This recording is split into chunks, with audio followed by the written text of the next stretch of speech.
there was something strange and quite wonderful to realize that a religious practice, a spiritual practice like Buddhist meditation, can not just be profound, but so fun and joyful. And it's just like sometimes when people come to visit monasteries, Buddhist monasteries, they get surprised so when they see a group of monks hanging out together and just laughing their heads off. What's going on? I thought you were supposed to be serious. Yeah, we're seriously having fun. And that was an important part of my journey in spirituality, to realize that if this path was worth anything, it should bring you a very simple, easy joy, a happiness which was very real and you could see when you interacted with good monks or good nuns. A sense of not being so proud, you didn't want to laugh, being easy enough to laugh at your own faults, to see the joy in nature. Oh, there's sometimes just remembering some of the times when you see birds in the forest, when they just go into we would keep little water baths there for them all, especially when there's not many places to bathe, and to watch them and just sometimes falling in there when they lose their balance, even parrots losing their balance. In other words, sometimes I'm not sure what they're thinking, but sometimes you realize that even animals, just they have a bit of like, well, not shame, but they get embarrassed. I always remember years ago, just in Bodhinyana Monastery, in the forest there, seeing a couple of kangaroos just go, no, not out of fear, just peacefully jumping past. And as one was jumping past, it looked at me, and it stumbled and fell over. It's the first time I was seeing a kangaroo not hopping properly. And it looked at me, and it didn't need to have any powerful meditation to read its mind. It sort of was saying to me, "You never saw that, did you?" It was embarrassed. But instead of being hiding embarrassing moments in one's life, instead one enjoys them, shares them. It's one of the great principles of spirituality. What happens when you are wise? You realize you don't have to be faultless to be perfect. You can make mistakes and you laugh at them. You can do things not quite the right way, but still, there's no blame. There's a wonderful sense of learning, human beings in this world. And when one does make a decision to jump this way, to jump that way, to do it in this particular manner or some other particular manner, I always mention that so many people are just so afraid of making decisions in life. Why? Why are you afraid of making decisions? You get as much information as you possibly can, and it's limited amount of information, and there is never any right decision or wrong decision, it's just a decision, that's all. So you make it, and then afterwards, it's what you do afterwards, that's where the interesting part of decision making is. You learn, you grow, and you make whatever decision you made, you make it work. For those who became anagarikas, novices, monks, or samaneris, that's female novice monks, or full bhikkhunis, you make it work. In other words, you don't look back, oh, that was a good decision, not a good decision. It's past and you can't assess it. In fact, you can't assess much in this world anyway. All you do is just you make it work. You learn from it, you grow from it, and you rejoice in it, you cherish it, and you celebrate your life. not with the blame. And there are sometimes that some of the beautiful experiences you have when you're actually looking for the beautiful part of life and the happy moments of life. And when it's something wrong, something you do which is not quite correct, you just tell everybody and just learn from it and keep on going. But one of the things which I was actually mentioning this to the monks on Wednesday, just because one of the we had a few car problems the last week, and I just was telling the monks that once, many years ago, I was one of the I think number 2 monk in Bodhinyana monastery, and just with the driver, we just went to the post office in Byford. And at that time, the post office was on the main road, the Southwest Highway, what they call in UK a dual carriageway, 2 lanes on either side, and quite busy. But you could still park by the side of the road there to go into the post office, and that's what we did. And as we parked by the side of the road, and I went into the Byford post office with the Anagarika, that's the lay attendant, we were just in the queue there waiting to be served, and somebody came in the post office and said, "Does anyone own this particular car?" It was our car. They said, "Well, it's almost halfway to Perth." What's happened? Because the driver had forgotten to put the brake on. And we never realised there was a gradient on that road. And so I had to go running after it and I was much thinner and healthier and faster those days than I am these days. But it's still, I'm very happy it was long ago and no one got a photograph of it. Because it would have been a bit embarrassing. And of course, what do? We tell everybody about it afterwards. In other words, we learn, we're not ashamed, it's just people sometimes they do those things. And we cannot feel bad about that, but we delight in it. We have fun with it. And it's a different way of looking at our life. And even when people get sick, sometimes we have fun with that. Oh, I still remember this one monk many, many, many years ago when I was in Thailand.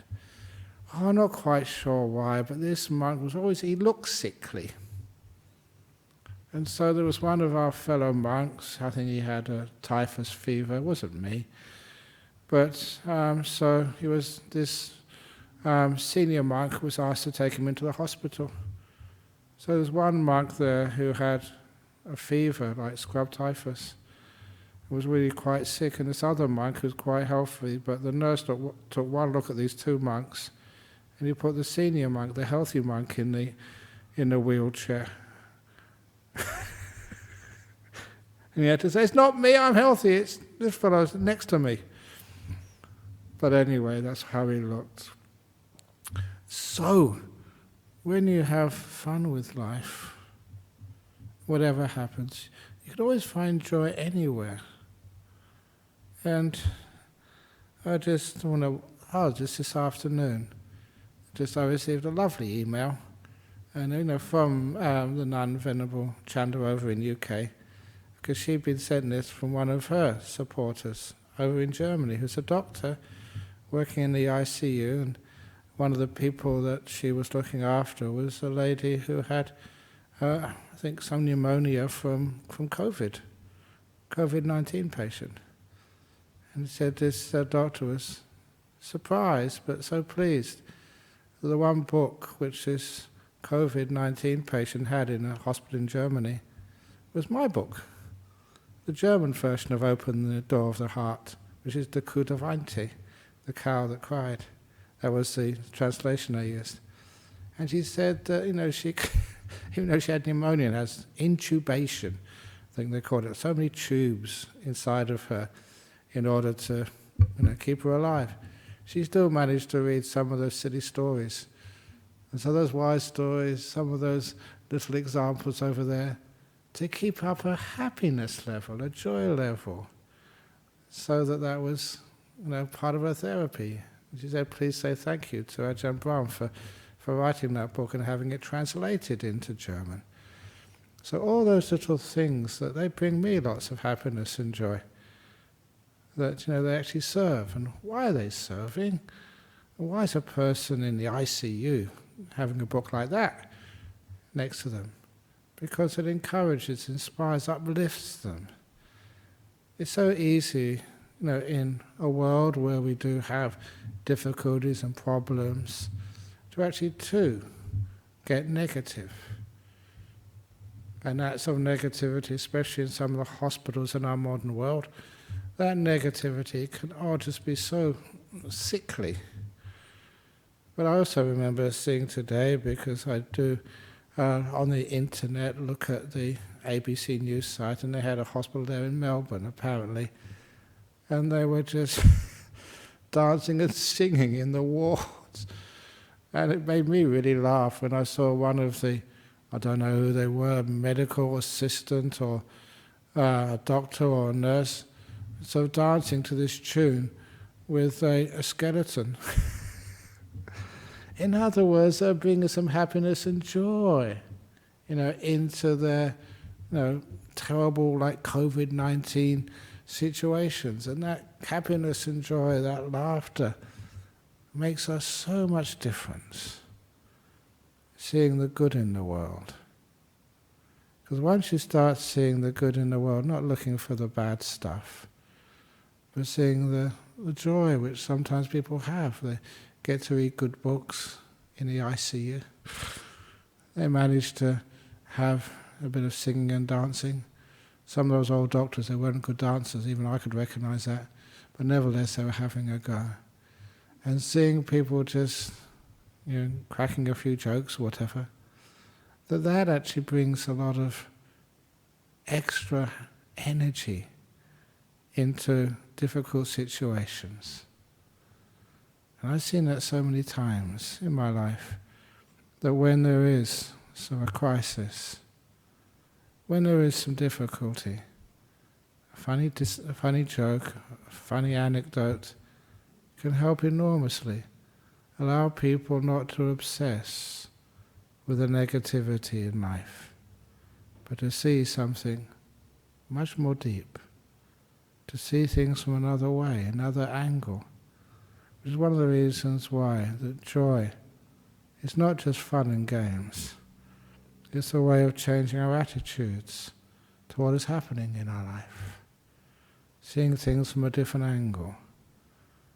And then, once we can start seeing that joy in even the difficult situations in life, even in like death and dying. So we all get old. We know sometimes how old. I remember this guy, he was, as you can see this, I haven't told a joke so far today. There's one coming. This guy, he was actually 70 years of age. And he married this he's quite wealthy. And he married this very, very young woman. And his friend said, how did you get to marry her? Did you lie about your age? He said, yeah, I lied about my age. I told her I was 90. Okay, I hope that some of you might get that joke. I know that sometimes people watching online, they sometimes have to explain the jokes online if people don't get them. But anyway, I'll explain it, because if you're 90, you're going to die soon and you're wealthy. So that's actually why the girl married her. But the friend said, oh, you're only going to say you were 50 or 60. Okay, when I've explained that one now, so I can pass it on and go forward to something else. I hope people don't because sometimes my jokes, sometimes that people, they're said with like a good spirit behind them, just trying to enjoy some of the silliness of our lives and just how we react to our lives. There's no, nothing mean or nasty in them anywhere.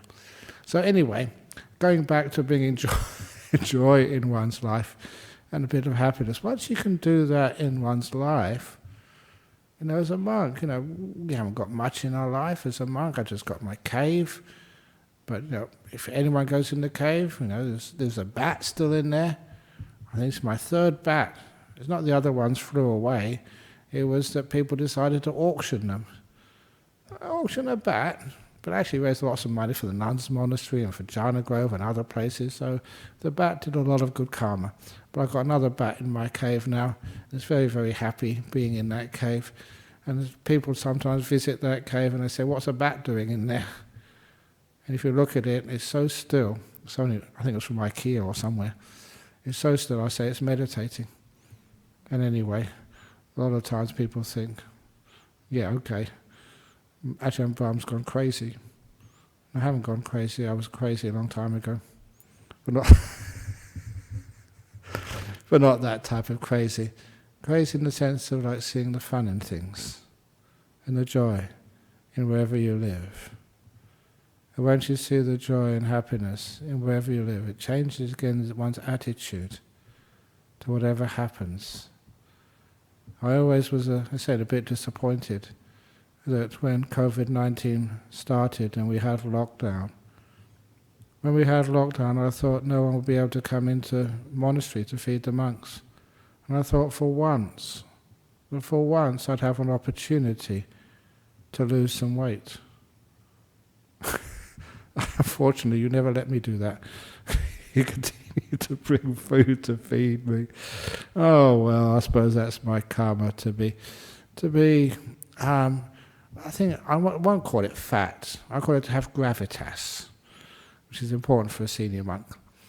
But anyway, what was that time that here, I think it was Chinese New Year time, some time ago, a few years ago, I was standing just by the entrance to the reception room. I was standing there talking to somebody, minding my own business, and an elderly Chinese lady came by. She wasn't a regular to this centre. She came by, stopped, took one look at my stomach wrapped in monk's robes, and started to rub it for good luck. You're not supposed to rub a monk's belly. But she was grinning on all over her face. And so I thought I'd laugh as well. So I laughed. It's very rare having your belly rubbed as a monk. So don't get any ideas, the few AV workers who are listening to this. But anyway, that sometimes, how do you react to the unexpected experiences of your life? You've got choice. You can laugh with it, or you can feel embarrassed, ashamed, angry. Because too many people get angry. And because they get angry and negative, it increases the mistakes of that moment. If you laugh, it takes that moment, somebody made a mistake, you explain it to them afterwards, but they enjoyed it. They realize that spiritual teachers are kind and wise. We don't want people to come here and do something wrong and feel they're really, really embarrassed and never want to come back again. If they make a mistake, thank you. It makes for another funny story. But it's also sometimes important stories. Because I'm sitting here in this hall and it's mostly empty, I also remember that time when just over to my right at the back, during the meditation, which was a nice quiet meditation period, one woman lay down with her feet pointing towards the Buddha. That was okay. She didn't do that out of disrespect. And as she lay down, she started snoring, quite loudly. And the people sitting next to her woke her up. And I thought, why did you do that? Because that woman had talked to me earlier. I knew who she was. She was not a regular at this venue, but she was someone who just had a little interview with me before. It was many years ago. She was a victim of domestic violence. going through a terrible, terrible, terrible time at home and hadn't slept for days.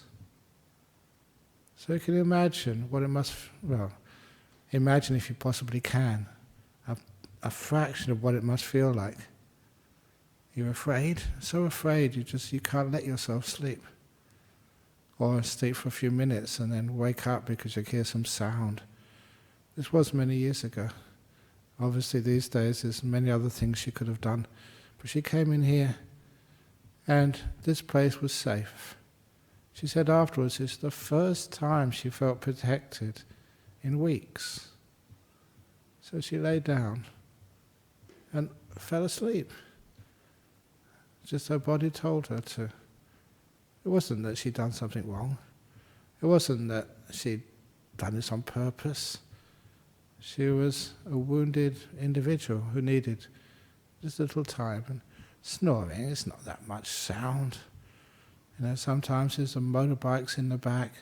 There's people who just have decide to do to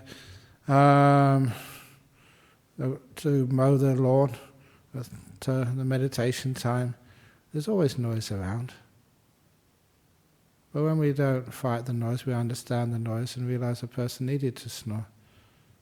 It's not a problem at all. But anyway, it was just those occasions there when instead of fighting the world, we learn how to understand the world and be kind to the world and kind to the people who that's the best they can do. And when you find a little bit of joy and fun in what happens, or another time when somebody was meditating and they fell asleep, and this was an anecdote from the time I used to teach in one of the top security jails here in Perth. And it was such a very violent jail that you always had to have a prison officer with you at all times, even during the meditation session. So during this meditation session, this prison officer was there with about 6 or 7 other prisoners in a little room next to the schoolroom. And there I started leading the meditation, and after about 5 or 10 minutes I heard somebody start snoring. I ignored it for the first 1 or 2 minutes, but then something told me I should open my eyes, and I did. The person who had fallen asleep was a prison officer, and one of my so-called trusted disciples. His fingers were about maybe half an inch from the officer's keys. He was about to take the keys off the prison officer. And I opened my eyes and he looked at me, I looked at him.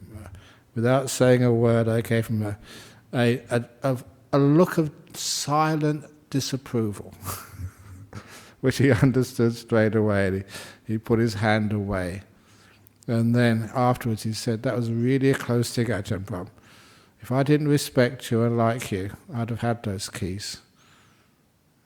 But anyway, we laughed about that afterwards. Whenever we do anything which is a little bit a mistake or a close problem, again, it's much better to see some fun and joy in it rather than anything else.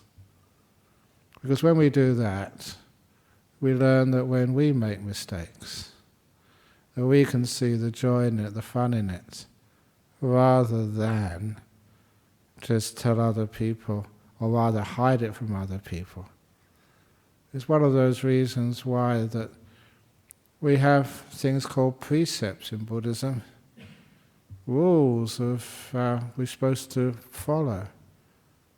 One of which the Buddha said was one of the core rules, was the rule of not lying, of being honest. Why is it that people lie? And for many, many, many times, I try to teach, look, don't think about, if you lie you're going to be punished, or you're going to have a bad rebirth afterwards, and stuff like that, because that doesn't really work for many people. And instead, just to say, well, why do people lie? What's the reason for it? No, they're not sort of telling the truth out of fear, but learning how to tell the truth because there's no fear. So why do people lie? And a lot of times it's because telling the truth has worse consequences. It's one of those almost like themes behind monastic life in Buddhism. As long as one tells the truth, even if one has done stupid things, as long as one tells the truth, then it's usually the only consequence is just, try not to do it again, off you go. If you lie though, again, there's much, much worse consequences. So that's one of the reasons why when you do make mistakes, I was trying to think of one of the great mistakes which I made years ago. And this mistake, this was just after I'd taken over from the previous senior monk here, Ajahn Brahm. And I was just a new abbot, a new leader in this monastery. So I wanted to make sure it was led properly. So one morning, I just happened to be walking through the forest, and then I saw in the forest there was a hammer which was going rusty. Someone, it must have been one of those monks, had left the hammer outside in time when it was rainy instead of putting it away. And I thought, this is a good opportunity to tell the monks I was leading to be more mindful and more careful and not taking these things for granted. So I held a special meeting in the main hall, and I talked to the monks, not as I talk these days. I talked with a straight back. I was fierce. I was scary, because all the monks were sitting perfectly straight. And I told them that you have to be more careful. You didn't work and buy the hammer yourself. This hammer was offered by one of our followers, and all our followers are rich. There's some very poor followers of this monastery. Many of them are pensioners, or they're struggling just to get by. And so that I don't know who offered this hammer, but it could have been one of our poorest of supporters. I don't care. It's a hammer. It costs money. You should look after it and care for it. And if you use it out in the forest, make sure that you remember to pick it up and put it away again. And don't be so lazy and careless. This is important. It was much fiercer than that. And after the talk, I remember looking at all the monks and the novices and the anagarikas and the visitors. All of them were quiet. Not even one of them confessed that it was them. And that really disappointed me. And I thought maybe I'd scared them too much. Maybe my presentation was just too authoritarian. Maybe they were just so afraid of the consequences. So we finished the talk, and I went outside being disappointed. It's only when I went outside, I don't know why this always happens, only when I went outside, I figured out who'd left that hammer out in the forest in the rain. It was me. I left it out there. And I'd forgotten all about it. And so it was very embarrassing, but it was good for me. I sort of went back in the hall and said, "Could you please sit down for just a couple of minutes?" I just finally figured out who left that hammer out in the forest. I put my hand up, it was me. And all the monks burst out laughing. It was a wonderful little anecdote. Yeah, I don't know why that is. Even though I was telling everybody off, it just went totally out of my mind that I was the one responsible for that hammer being out there. I'd always meant to put it away, but something else happened, and then somebody else had a conversation with me, and something else, and then I forgot about it. And I told people that one of the reasons I forget about these things is I live too much in the present moment. What do you expect? That's my excuse. Anyway, so when one doesn't worry about making mistakes, when it's not embarrassed about doing stupid things, it does mean that one is at peace with oneself. And all the mistakes of your life, all the things which you've done wrong, or you see other people do wrong, you can let them go very easily. Because you can let go of mistakes very easily, there's no point in lying. There's no reason for it anymore. You have nothing to hide. What do you want to hide in life? Mistakes, errors of judgment, embarrassing things which one did, all those sorts of stuff. But if you can't just not do embarrassing things in life, but you could admit them, not feel ashamed about them, not feel diminished that you're somehow lesser because you make mistakes. If you can accept that, it's part of loving who you are, loving this human body which makes decisions which are sometimes wrong. But you can be at peace with that. When you accept that or at peace with it, it does mean you're not ashamed of it, which means you don't have to tell lies. You're truthful. You're truthful to who you are.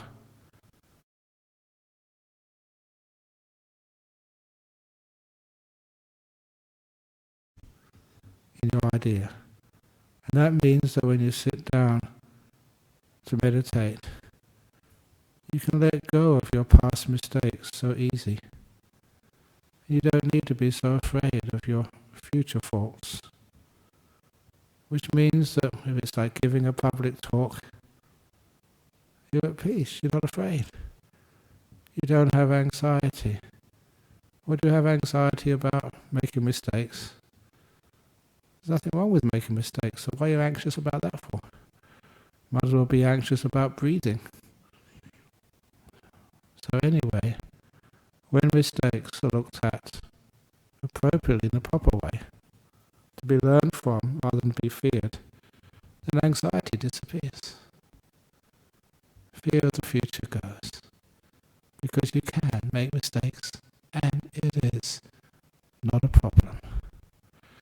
And of course, all the handling of the stuff from your past, what you did and how you did it, and whether it was right or whether it was wrong, all of that can disappear as well. Simply because you're a fallible human being. You do make mistakes. And because of that, you can admit them. And when you admit your mistakes, when you acknowledge them to others, to your friends, or like me in public, when you admit your mistakes like that, what happens is, a lot of times people, they give you this adjective description of being authentic, being real, someone which people can relate to. Not being a lesser person or a lesser monk or a lesser leader, but someone who's real. Sometimes who does do a fault. It was not this Friday, a couple of Fridays ago, I was there in my room just having a cup of tea before coming out for the 7:30 talk, And it's only about 15 minutes. And as I was having my cup of tea, a cockroach came out. Right on my arm. It's only a cockroach, they don't harm you, but it came out so quickly, and so I reacted to it. And I spilled my tea all over my inner robe. Ah! So I didn't admit this. But a couple of weeks ago, I had no underrobe on at all. And I was so careful to make sure my upper robe never fell down, because otherwise you would have seen my naked top body. I got away with that. That was a pretty close call.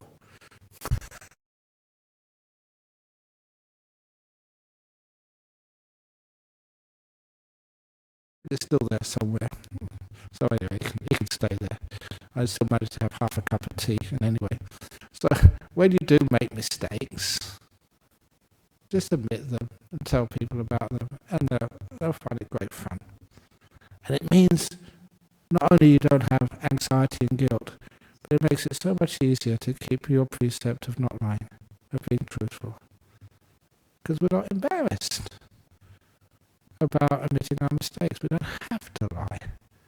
And other people we tell our secrets to, they understand. Yeah, you did that mistake. Yeah, I did that mistake too. And then we find this wonderful sense of ease. We're not such a flawed personality as we thought. Look at me, my robe fell off again.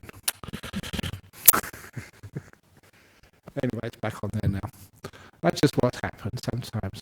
I keep my robe pretty loose when I put it on me, especially when I meditate, because if it's too tight, it actually cuts off some of the blood supply. I remember years ago, I always used to have it very, very tight, and I used to get a pain in my neck. It was just, it was cutting off some of the blood.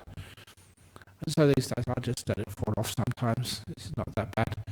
And also, I do that out of a lot of compassion for the other monks. So when their robe falls off, they say, well, I'm just a disciple of Ajahn Brahm. In other words, to stop people feeling as if they have to be so tight to be a good, successful monk. And somebody actually, what was that? I gave a talk once to a group of executives, really top business leaders. And one of them, they were watching me during my talk, and they said the thing which really stood out was not what I said, but actually how I behaved. And they said, we saw you, your robe was just so loose. It did fall off a couple of times, and you just put it back on again without really worrying about it. And I saw that looseness, that lack of tightness, that lack of control really impressed me. Because they come from I think a very harsh and strict Catholic school where all the nuns were just wound up so tightly. And he said that's how they behaved to me. It was very unpleasant. But you, he said, you're just so loose, free, open. He said that is something which he admired, much more than anything which I said. And it reminded me, just when you have that looseness, that openness, the ability to allow mistakes to happen, the ability to fail, and learn, and do it better next time. If you have that type of ability, then you don't need to lie anymore. And you can keep that precept so easily. So it means that the people you live with, they know that what you say is, how you look at life. You don't need to deceive anybody. You don't need to sort of pretend. Now, number one, that's a much, much healthier way to live, personally. It would be terrible if I had to fake it every time I gave a talk. I give too many talks to fake anything and to pretend. There's too many monks you live with. They know what I am and how I live and everything. So, this is who I am, and this is Ajahn Brahm. And that makes me so relaxed when I give a talk. Good talk, bad talk, whatever. But you relax. And also, you're truthful. Truthful to yourself, truthful to life. which means that when I close my eyes to meditate, then you don't try and pretend when you're meditating either. You just relax into this moment. I was just telling that to one of the monks about how to meditate. Sometimes I never call it focusing or concentration, that's the last word I use. I say the relaxing, really relaxing just so deeply. And you can only relax if you're truthful to this moment. You don't hide anything, you don't reject anything. You're in this moment and you open the door of your heart to this moment exactly as it is. It may not be what people call perfection, what people expect as purity. But when you accept it with love, with kindness, it turns into something very pure and very beautiful. It's not what you're experiencing, but how you experience it. If you want something, if you're trying to control it and make it into some image of perfection, you will just stress out even more. You'll never find peace in your life, especially in your meditative life. But if you learn how to accept this moment, honestly, be truthful to it, not be afraid of it. Accept it totally. In other words, not control it with wanting. Not denying it with delusion. Not being afraid of it or rejecting it with ill will. The main reasons for lack of peace, the three poisons of wanting, ill will and delusion, have just been taken away. The cause of suffering is being removed. And your mind becomes peaceful. Such a simple way. And it works. It's how I meditate. And soon, when you accept this moment, honestly, the mind becomes at peace. It becomes really at peace. Deeply at peace. Magnificently at peace. Intensely at peace. Intensely? Yeah, that's I think a good word. Because when things focus, it's like all the energy of your mind comes into one point. Brilliant, beautiful, blissful, powerful. All coming from just relaxing.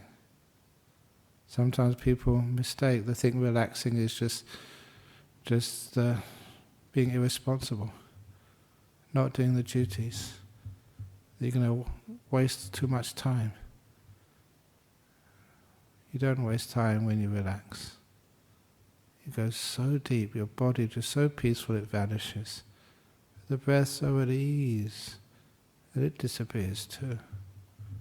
Bliss, joy, power, all comes from relaxation, from contentment, from stillness. So that's the talk for this evening. I hope you enjoyed it. Sadhu, sadhu, sadhu. Excellent. So now we have the questions, and while the questions are coming on the computer, just one little announcement if you haven't looked at it on the BSWA website. The next week we have Ajahn Brahm, who's going to come and do the Friday night talk and the Saturday afternoon meditation. But in the meantime, you see that I pressed the wrong button. Help, come back. Everyone's been deleted. We don't call it everyone's been deleted, they've all gone to Nibbana. Can you get it back again? Yeah. You see, I'm honest to my mistakes. Okay, here we go. From Indonesia, the Netherlands, Japan and France. That's nice. How do we face a controlling relationship? My partner is caring, but she gets angry if I don't follow what she says. You can't always follow what she says, no matter how much you try. So she can't be caring and angry. So your partner gets angry if I don't follow what she says. I know sometimes that I get people, I don't call them controlling, I call them manipulative. In other words, they ask me to do this and they ask me to do that. And I'm only one monk and there's only so much I can do in my day, in my life, and I can't get too worn out. So for years ago I found out these skillful means. When someone sort of asks me to follow this and do that, if I say no, that really gets angry. So instead I say, I'll think about it. Now I know I'm really putting myself in a big, terrible position here, because there's a few of the workers here who are allowed to come in for this talk, and they've asked me so many times to do this and to do that, and I always say, well, yeah, maybe it's a good idea. No, leave it with me, I'll think about it. And I'm not lying, because some of these invitations or requests I've been thinking about for the last 10 years. There's a much better way than saying no. It's honest, because I still think about it. So, why is it controlling? What's she afraid of? Because sometimes we only want to control when we're afraid that, you may sort of disappear, or you may sort of find another partner in life instead of her. So she's caring, she's showing that side of her. So what I would do, and of course, if ever you want any advice about relationships, especially family relationships, you should always ask a monk. I've been celibate for the last 46 years, so sometimes what would I know about relationships? But nevertheless, people ask me, so I say, open my mouth and say something. So, if she is caring, that's something in her which is very beautiful. So always mention that to her. You're so caring, thank you so much, you care so much. And see if that part of her will grow. And the controlling, when you don't follow what she says, you just say, maybe I misunderstood what you said. But don't say that until after you've done what you wanted to do. So, little by little, that relationship will grow with this more trust. So she's not afraid of letting you do what you think you should do. So it's fascinating just teaching in a monastery for such a long time. And sometimes that, I did a lot of building in those early years, and I realised you can't always do building work, even though today I was on scaffold this morning. Should I tell you that to you? Because people always tell me off, Ajahn Brahm, you shouldn't be on scaffold, you're too valuable to fall off. So I didn't fall off, so it's okay.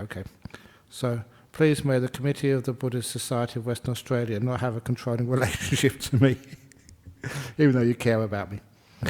So, why do people want to control? What are you afraid of? And when you find out that what one controls because one is afraid of something, afraid of losing something. So if you want to find out why your partner controls, what is she afraid of? And when you find out you've got nothing to fear, we don't need to control. We can be much more relaxed, at ease. And the things which we were afraid of losing, we will never lose. Anyway, from the Netherlands. I struggle with situation where it is clear beyond a doubt the person lies and does unjust actions. I get entangled, how not to? It's the best that don't allow other people's actions to control your actions. In other words, if a person lies and does unjust actions, usually that's the case where the law eventually sort of gets involved, and sometimes that's one of the best ways there, because it makes it very clear to that person that what they're doing is unjust and is lying. If it's small things, then their lies and unjust actions will probably mean they won't have many friends. Because would you like to be with a person you can't trust? Oops.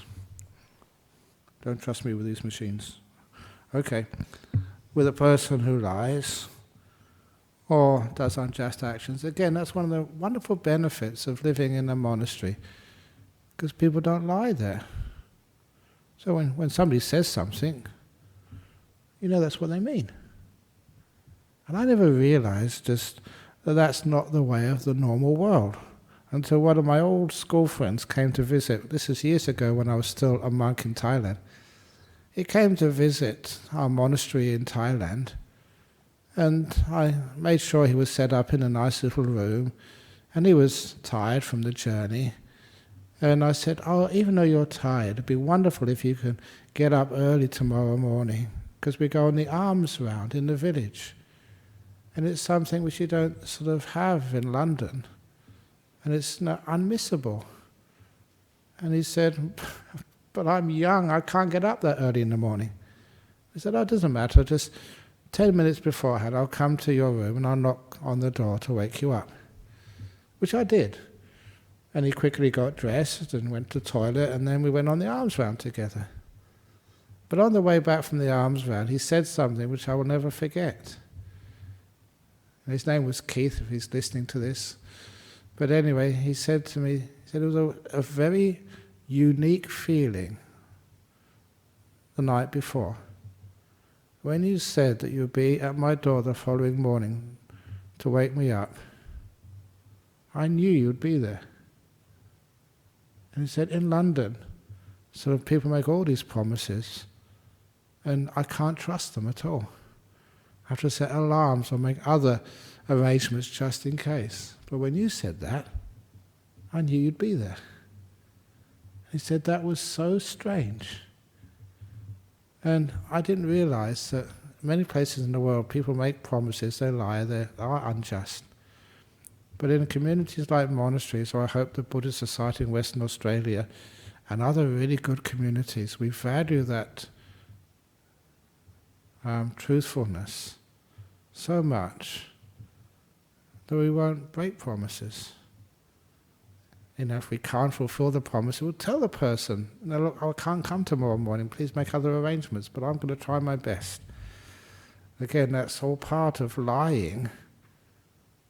Ajahn Chah reminded me of this too many times, that it's really branded into me now, that if you make a promise, you have to keep it. If you just make a promise too loosely, it's almost the same as lying. You don't mean to keep that promise. That's like the same as deceiving somebody with your words. So sometimes I don't make promises easily. I'll say I'll think about it. But if I do make a promise, I'm going to keep it as best I possibly can, unless it's impossible to keep. So that means that there is the honesty there, which is a wonderful place to live. But if you're living in a place where people aren't honest, or like in a company or an office or something, you try and don't get affected by it, and just remember your own honesty, your own goodness, your own trustworthiness. Other people in your company will see that in your office or whatever your work of life is, and they will value that. That's certainly what happened to me when I was teaching in prisons. When teaching in prisons, because I was honest and kind, even though many other prisoners weren't honest and certainly were violent, I always felt very safe, and the prisoners who used to come to my classes always said that, "You're very safe in this place because you're honest and kind to us. So we will never allow anyone to harm you." Can that happen in an office or a company? Prove your goodness. Prove your honesty. Just show it day after day, week after week. Don't argue with a person because they're lying or they're unjust. You be just. You be honest. You be kind. That's all you can do. From Japan, my loved one received a terminal cancer diagnosis. He has a few months left. How do I come to a sense of peace so I can make the best of the time we have left? Sometimes it's a wonderful thing.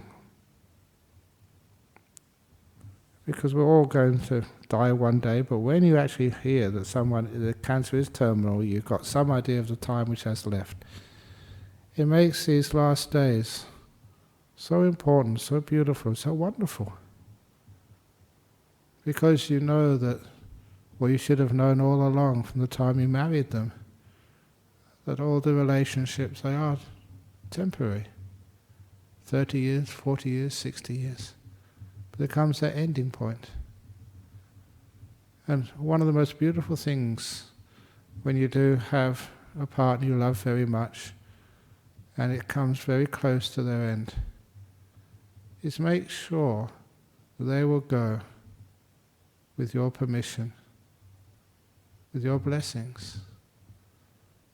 And don't just look at what happens after death. Look at all you've had together. It's a beautiful life you've lived together. So many wonderful times and memories. You look at the big picture, just rather the moment of death. And you say, what a wonderful time we had together. Thank you so much. And if you are a Buddhist, there is such a thing as reincarnation, rebirth.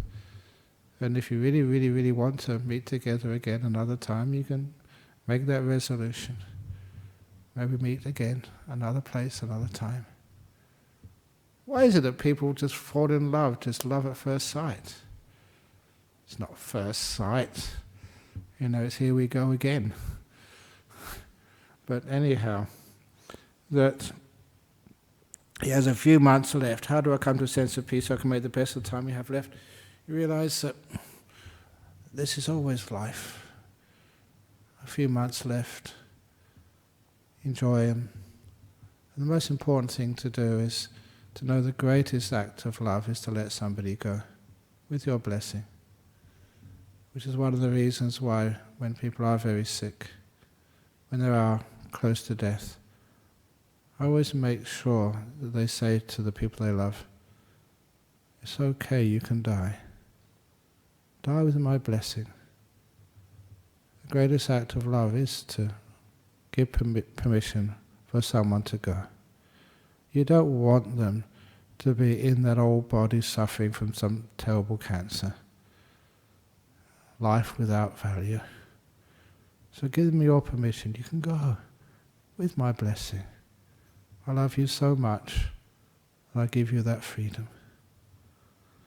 And it becomes a very beautiful time. And of course, when it's gone, when the person passes, then you know that those last days, months, were very well spent. Not being angry or upset or afraid, but being honest. Open the door of your heart to the fact that we all must pass one day. And you are, in that sense, fortunate. You have some idea of the time they have left. You have this few months, an intense course of love, allowing the person to be. And when they do die, don't cry, if you possibly can. The tears were for you. You're crying for your own loss. You're not crying for them. Once that cancer is gone, then they're free. From France, what do you do about people who try to make you feel guilty or bad about a mistake or voicing a truth? Oh, people can try and make you feel guilty, but you be stubborn. You've told a truth. You've or you made a mistake. You say, well, I learned from it. And if people try to make you feel guilty, what's the purpose of guilt? Guilt doesn't make you a better person. Just guilt makes you more skillful at hiding things for the future. It's one of those parts of life which I just don't agree with. And which was one of the reasons why I chose Buddhism as my path. You looked through all these teachings of the Buddha, and I never found guilt. People wanting to punish themselves because they made some sort of fault. Guilt was not part of the repertoire of a Buddhist. It wasn't on the menu. And that was actually quite shocking for me, but very beautiful. It was also the same as over in Thailand, that when somebody died, the family never mourned. Loss was separated from grief, and grief wasn't there. It was communities were much more real to life. Death happened all the time, and they accepted it and made peace with it. Guilty, mistakes happen all the time. We learn from them instead of overreacting to them. Anyway, that's people who try to make you feel guilty or bad about a mistake or voicing a truth, refuse to be controlled by others. Okay, that's all the questions I have on here, and it is getting a little bit late now. And so, for those of you who have been listening, thank you so much for listening. And for those of you who want to ask some more questions, often on the Saturday afternoon meditation from 3 o'clock to 3:15 is a little talk, 3:15 to 4 o'clock is a meditation. From 4 o'clock sometimes I answer questions for, maybe to almost till 5, I think, last week. But anyway, I'm very happy to answer questions about meditation, some of these other parts of life, on Saturday afternoon. That's tomorrow. So before we go, I will give a little blessing for you, as become my habit of late, because I enjoy it. It's my fun, but it's also a blessing for everyone who's listening. Sabba roga vinimuto, sabba santapo vajito, sabba vera matigando, niputo chatuang bhawa, sabiti oiwa chantu sabba rogo vinasat